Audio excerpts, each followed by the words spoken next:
ፋሲካ ምንድነው ሲባል አባቶቻችን እኮ 430 ዓመት ግብጽ በባርነት ነበሩ፣ በጭቆና ነበሩ።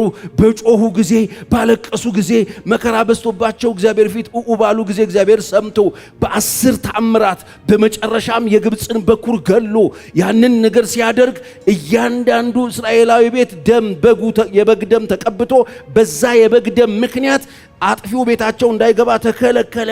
ፋሲካ በጣም ነበር ምናፍቀው ከናንተ ጋር ለማክበር በጣም ምናፍቀው የነበረ በጣም አስበው ጠብቀው የነበረ። ምክንያቱም ኢየሱስ እኮ ፋሲካን እኮ ያውቀዋል እኮ በ12 ዓመቱ ሄዶ መስዋዕት ሲቀርብ ምናምን አይቷል፣ ኢየሩሳሌም አይቷል፣ በጉ ሲሰዋ አይቷል፣ ደሙ ሲፈስ አይቷል።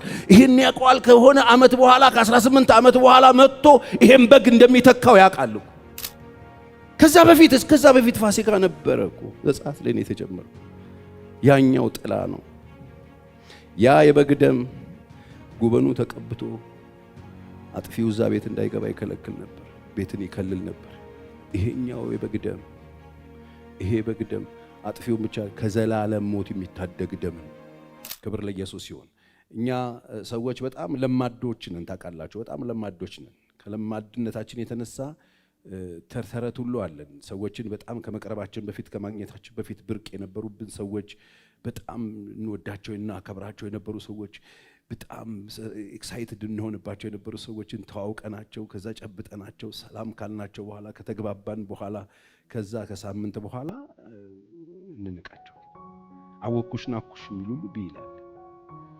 በጣም ጉደኞች ነን። ሰው የሚባለው ፍጥረት እንደዚህ አይነት ነገር ፍጥረት ትናንትና በሰፈራቸው ሲቋተን የነበረ እሺ አንድ ጊዜ ሰላም ተበለኝ ይል የነበረ ሰላም ካለቹ በኋላ ከተዋወቀ በኋላ ከዛ በኋላ ምናም ለጋብቻ ጥያቄ የፈራ ልቡ እየደለቀ ጠይቆ እሺ ከተባለ በኋላ ከገባ በኋላ ቤት እንደ ቆሻሻ ጥሎ ሲመጻደቅ ደግሞ ታገኙታላችሁ።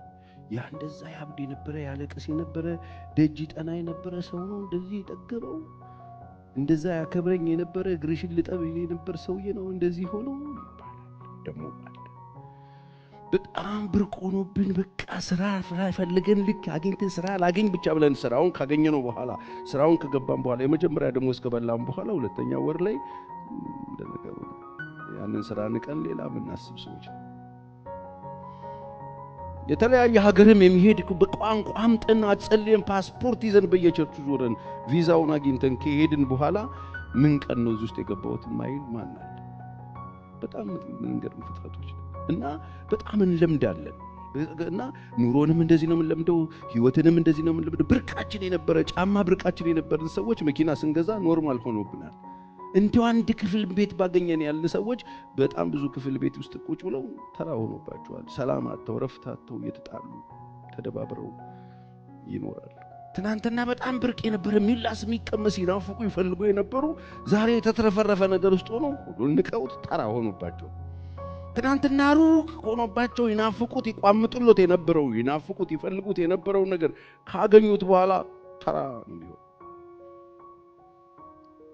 ምን ነበር ትናንትና በጣም ተናፍቁት የነበር ተወዱት የነበር ዛሬ እርክስ ያለባችሁ። ትናንትና በጣም ተወዱት የነበር ዛሬ የጠላችሁ። ትናንትና አዲስ የነበር ዛሬ አሮጌ ሆነባችሁ። ምን ይሆነ የለመዳችሁት? ችግር የለው። የለመዳችኋቸው ነገሮች ይሄንን አድርገዋቸዋል። አሁን የምትኖሩትን ኑሮ ሰጥተዋቸዋል። ግን አንድ ነገር እንዳትለምዱ አስጠነቅቃችሁ ነው። አንድ ነገር እንዳይለመድ፣ አንድ መለመድ የሌለበት አንድ ነገር ልነግራችሁ ነው የመጣሁት።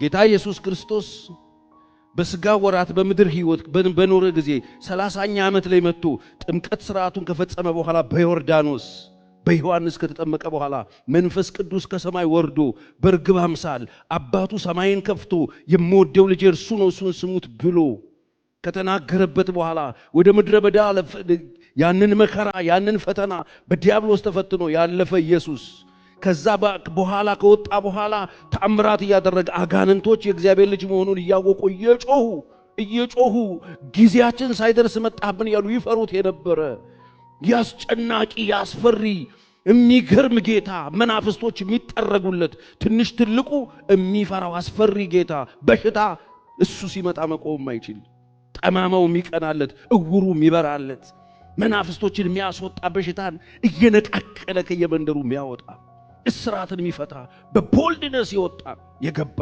ውሃ ወደ ወይን ጠጅ ቀየረ ንፋስን የገሰጸ ማዕበልን የገሰጸ ዝም ያሰኘ የሚገርም የሞተን ያስነሳ ያታምር ሰሪ 1 ዓመት አብሮ 1 ዓመት ኖረ። በዛ 1 ዓመት የትምህርት አገልግሎት ውስጥ 12 ሰዎች መርጦ ነበር።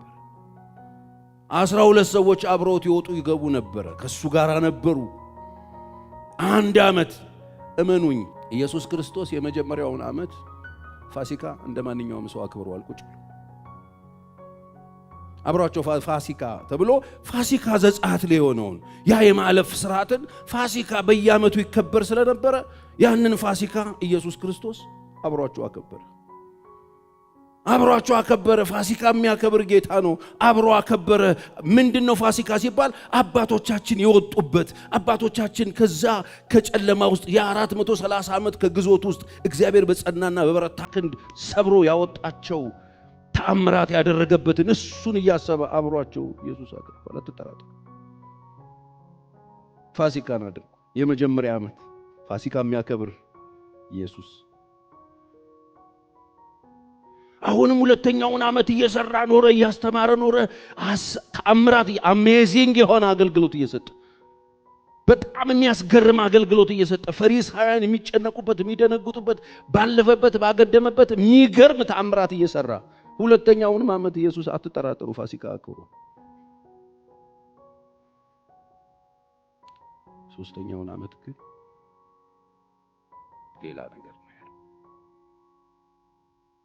ከዛ በፊት አላለው እንዴት እንደተከበረ የሉቃሱ ምን እንዳደረጉት ላብብላችሁና ትንሽ ነገር ላስታውሳችሁ። እንደሌላ ጊዜው አይደለም ይሄ ፋሲካ። ይሄኛው ፋሲካ አንዳንድ ጊዜ ለምንድነው እንደሌላ ጊዜው አይደለም?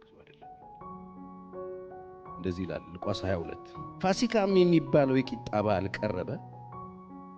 የካህናት አለቆችና ጻፎችም እንዴት እንዲያጠፉት ይፈልጉ ነበር። አስጨንቋቸዋለሁ።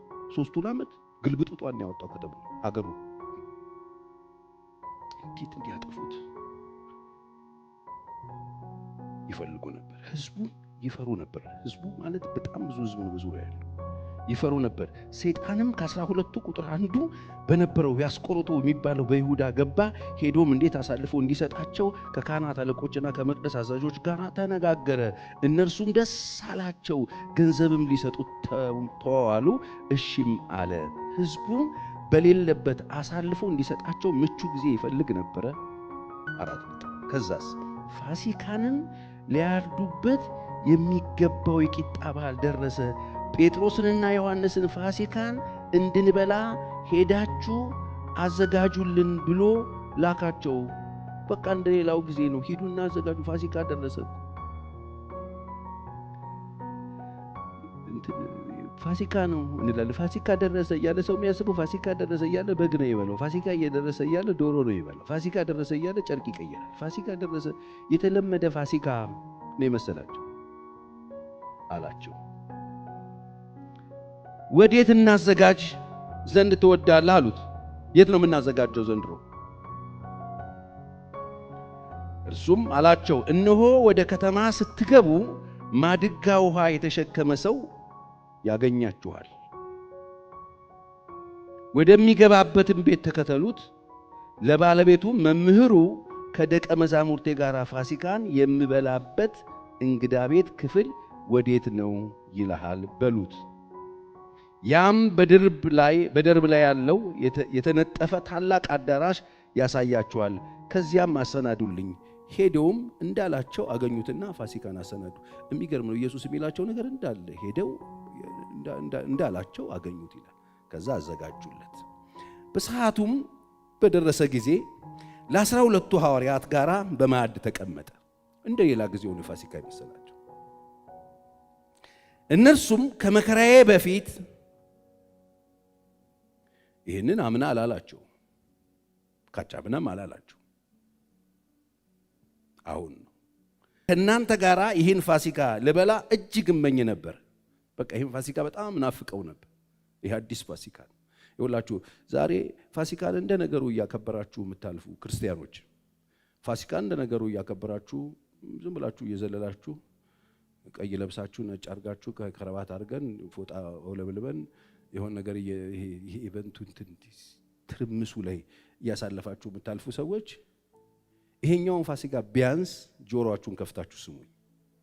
ይሄን ፋሲካ ቢያንስ ልባችሁን ክፈቱና የእግዚአብሔርን ሐሳብ አዳምጡ።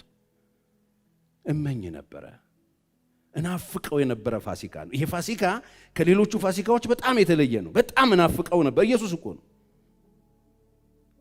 እመኝ ነበረ እላችኋለሁ በእግዚአብሔር መንግስት እስኪፈጸም ድረስ ወደፊት ከዚህ አልበላም አላቸው። ከዚህ በኋላ ፋሲካ ከናንተ ጋር አልበላም፣ ቁጭ ብዬ ቂጣ አልቆርስ፣ ከናንተ ጋር ይሄንን ፋሲካ አላከብርም። ከዚህ በኋላ ይሄ የመጨረሻ ፋሲካ ይሄ ነው። ከናንተ ጋር እመኘው ነበር የመጨረሻውን ፋሲካ ራቱን አብሬያችሁ ማሳለፍ በጣም ፈልግ ነበር። ከዚህ በኋላ አልበላም አላቸው። ጽዋውንም ተቀበለ፣ አመስግኖም ይህ እንካችሁ በመካከላችሁ ተካፈሉት፣ እላችኋለሁ በእግዚአብሔር መንግስት እስክትመጣ ድረስ ካሁን ጀምሮ ከወይኑ ፍሬ አልጠጣም አለ። እንጀራውንም አመስግኖ ቆርሶም ሰጣቸው። ስለናንተ የሚሰጠው ስጋዬ ይህ ነው አላለም ከዚህ በፊት። ይሄኛው ነው ስጋዬ ነው አላቸው። ስጋዬ ነው፣ ይህን ለመታሰቢያ ያድርጉት አለ። እንዲሁም ከራት በኋላ ጽዋውን አንስቶ እንዲህ አለ፣ ይህ ጽዋ ስለናንተ የሚፈሰው በደሜ የሚሆን አዲስ ኪዳን ነው። ነገር ግን አሳልፎ የሚሰጠኝ እጅ እነሆ በመሐድ ከእኔ ጋር ናት አለ። አሁንም ለማዳው አለ፣ ሻጩ አለ፣ አብሮኝ ነው ያለው። እኔን የሚሰጠኝ እጅ አብሮ አለ። አሁን ይህን ፋሲካ እያከበረ ነዋል። የሰው ልጅስ እንደተወሰነው ይሄዳል፣ ነገር ግን አልፎ በሚሰጠው በዚያ ሰው ወዮለት። ከእነርሱም ይህን ሊያደርግ ያለው ማን ነው እንደሆነ እርስ በርሳቸው ይጠያየቁ ጀመረ። እርስ በርሳቸው ተጠያየቁ። ይሄ መጨረሻው ፋሲካ ነው፣ ኢየሱስን የሚቆረሰው። ወገኖቼ እኔና እናንተ ኢትዮጵያውያን ክርስቲያኖች እንደምናከብረው ነው አብሯቸው ያከብረ የነበረው። ፋሲካ ሲባል ስለ በጉና ስለ ዶሮ፣ ፋሲካ ሲባል ስለ በርቻቻው፣ ፋሲካ ዝም ብሎ ወሬ ብቻ አይደለም። ይሄኛው የተለየ ነው፣ አዲስ ነው።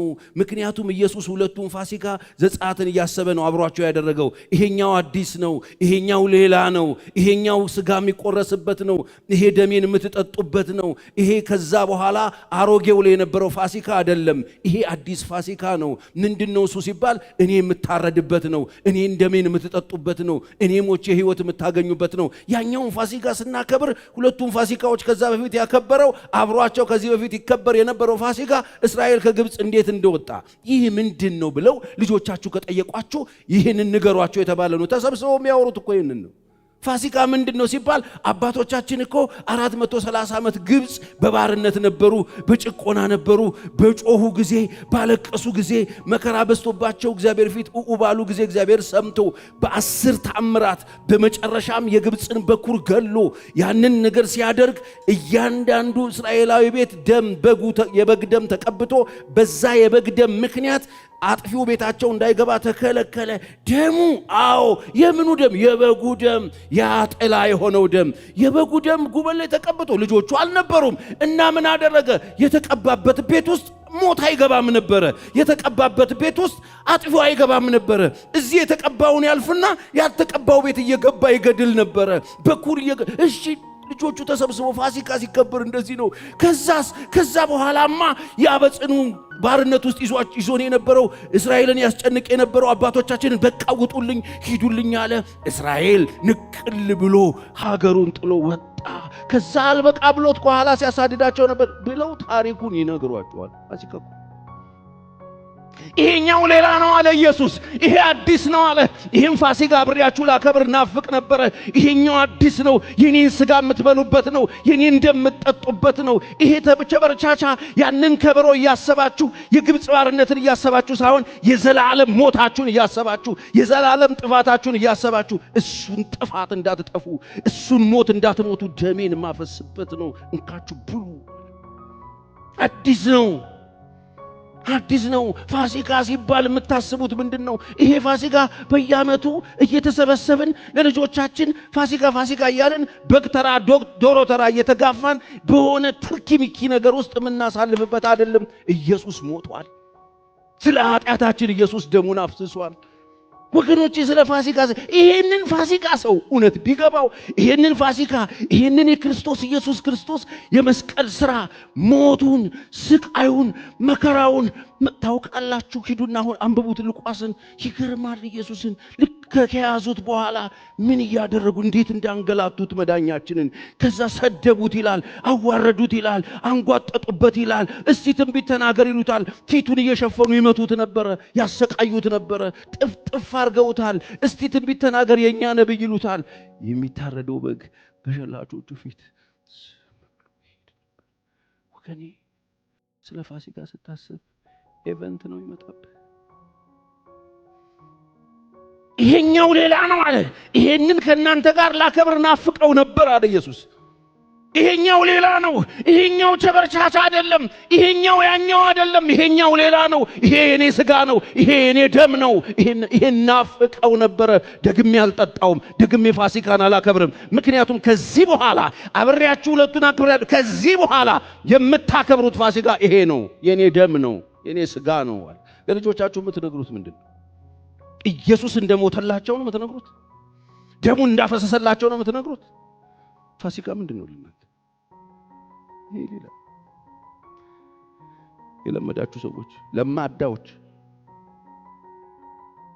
ፋሲካ ስትጫወቱ ተራ ትርኪው ተሰብስበን ቃቃ ምን እንጫወትበታለን። እግዚአብሔር በጣም አለኝ የሚለው በጣም ውድን ስጦታ ለኛ የሰጠበት ያ ስጦታችን ደሙን ያፈሰሰበት የተዋረደበት የተሰቃየበት እኛ ደግሞ የዳንበት ከእግዚአብሔር ጋር የታረቅንበት ምንድነው ብለው ልጆቻችሁ ከጠየቋችሁ ኢየሱስ ለኛ የሞተበት ነው። ከዛ በፊት ፋሲካ ነበረ እኮ ዘጸአት ላይ ነው የተጀመረው። ያኛው ጥላ ነው። ያ የበግ ደም ጉበኑ ተቀብቶ አጥፊው እዛ ቤት እንዳይገባ ይከለክል ነበር፣ ቤትን ይከልል ነበር። ይሄኛው የበግ ደም ይሄ በግ ደም አጥፊው ብቻ ከዘላለም ሞት የሚታደግ ደም ነው። የሰማኝ አሜን ይበል። ለዚህ ነው ያለ ስራ በእምነት ጸድቀናል ሲባል አንዳንድ ሰው ብዥ የሚልባቸው አለ። ምክንያቱም እስራኤል ለመዳን ምንም ያደረገው ነገር የለም። የበጉ ደም ነው ያለው። የበጉ ደም ነው በር ላይ ያለው። ቤት ውስጥ ያሉ ሰዎች ህይወት አልታየም አጥፊው ለመግባት። እዚህ ቤት ስንት ቤተሰብ አለ? ስንት ደካማ አለ? ስንት ዝሙት የሰራ ሰው አለ? ስንት ሳያገባ የወለደ አለ?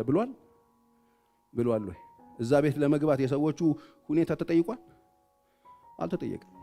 እዛ ቤት ሰይጣን ወይም ደግሞ አጥፊው ለመግባት ሞት ለመግባት እዚህ ቤት ስንት ቤተሰብ ነው ያለው? ትናንት በግ ያረዳችሁት ለስንት ሰው ነው? ስንት በጣም በጥሩ ሁኔታ የሚመላለስ ታማኝ ልጅ አላችሁ? ስንት ባለጌ ልጅ አላችሁ ተብሏል? አልተባለ አይልም። እሱም አይጠይቅም። ሞት ይመጣና ያይና ነው የሚያልፍ። ወገኖቼ ዛሬ ምንም አይነት ድካም ውስጥ ብትሆኑ የኢየሱስ ክርስቶስ ደም ይታደጋችኋል። በምንም አይነት ውድቀት ውስጥ ፍርሃት ውስጥ ብትሆኑ እየፈራችሁም ቢሆን ያድናችኋል። ኢየሱስ ብቻውን ያድናል። እስቲ በደንብ አሜን በሉ። የፈሰሰው ደም ያድናል። ታዲያ ምንድነው የምትነግረን ፓስተር ቸሬ? እንደዚህ አይነት የከበረ ፋሲካ ከሆነ የምናከብረው ይህንን ፋሲካ ስናከብረው አንድ ነገር ይዘን በህይወታችን መሻገር አለብን። አንድ ነገር ሊገባን ይገባል። እንዴት አይነት ምህረት እንደተቀበልን፣ እንዴት አይነት ፍቅር እንደተቀበልን ታውቃላችሁ። አንዳንድ ጊዜ ህይወት አብሮን እየሄደ እናውቀውም፣ እንለምደዋለን። ለምደውታል እኮ ሰዎች እኮ ለምደውት እኮ ነው። እነሱ መሰላቸው ይላል እኮ ኢየሱስ እና አግሪጳ ወደ አገር ቤት ሲሄዱ የሆነ ሰውዬን መሰለ አልፎ የሚሄድ መሰላቸው ይላል። ወገኖቼ ጌታ አልፎ ሊሄድ አይደለም የመጣው፣ ታምራት በህይወታችሁ ሊሰራ ነው። ፋሲካ በጣም ነበር ምናፍቀው ከናንተ ጋር ለማክበር በጣም ምናፍቀው የነበረ በጣም አስበው ጠብቀው የነበረ። ምክንያቱም ኢየሱስ እኮ ፋሲካን እኮ ያውቀዋል እኮ። በ12 ዓመቱ ሄዶ መስዋዕት እዛ ሲቀርብ ምናምን አይቷል። ኢየሩሳሌም አይቷል። በጉ ሲሰዋ አይቷል። ደሙ ሲፈስ አይቷል። ይሄን ያውቀዋል። ከሆነ ዓመት በኋላ ከ18 ዓመት በኋላ መጥቶ ይሄን በግ እንደሚተካው ያውቃል እኮ። ኢየሱስ እኮ ያውቃል እኮ። ይሄ ኢየሱስ ነው እኮ ሆሳና ተብሎ ሲገባ እሱ የሚሰዋበት ቦታ ያ ጥላ የነበረው ቦታ አብክተው ሲጠብቁት ገለባበጠው። የአባቴን ቤት ብሎ ጮኸ። ወገኖቼ ኢየሱስ ያውቃል። ናፍቀው ነበራል። ምንድነው መትራ የናፍቀው ነበር 12 ዓመት ልጅ ሆኖ ሄዶ ያያዋል ጎብኝቷል ሁሉም የሆነ ልማዱን ፈጽሞ ሲመለስ እሱ አልተመለሰም ውስጥ እየዞረ ያየው ነበር ያቀዋል እዚህ ቦታ ላይ ነው የምመጣው እዚህ ቦታ ላይ ነው የምሰዋው እዚህ ቦታ ላይ ነው ይሄን ነው የምተካው እያለ ኢየሱስ ናፍቀው ነበር ተመልሶ 18 ዓመት ቤተሰብ ጋር ቆይቶ መጥቶ ከዛ በኋላ ከሰዎቹ ጋር የመጀመሪያውን ፋሲካ ሁለተኛውን ሶስተኛው ላይ ሲል ነበር እንካቹ ኢሚዲየትሊ ይሄን አከበረ መጡና ወሰዱት ከዛ ተበታተኑ አይገርማችሁ ነግሯቸው አልገባችሁ ውስጥ የተከደኛል መጥቶ ጸለየና መጣና ሰይጣን እንደ ስንዴ ሊያበጥ ለማለድኩላችሁ እኔ ምናምን አለ እዛ ጋር እኮ ነው እኔ በቃ ሰው ሶስት ነው ወገኖች ይሄንን እውነት ሁሉ ጊዜ አስቡት አሁን ይሄ ፋሲካ በየዓመቱ ሲመጣ የምታስቡት ፋሲካ አይደለም የዘንድሮአችሁ ፋሲካ በየቀኑ የምታስቡት አሜን ያርግላችሁ ጠዋት ስትነሱ የታረደው በግ ስለኔ መስዋዕት የሆነው በግ በቃ እንደዚህ አይነት ክቡር ዋጋ እንደተከፈለለት ሰው እንደተከበረ ሰው እግዚአብሔር ያኖራችሁ በኢየሱስ ስም ያኖራችሁ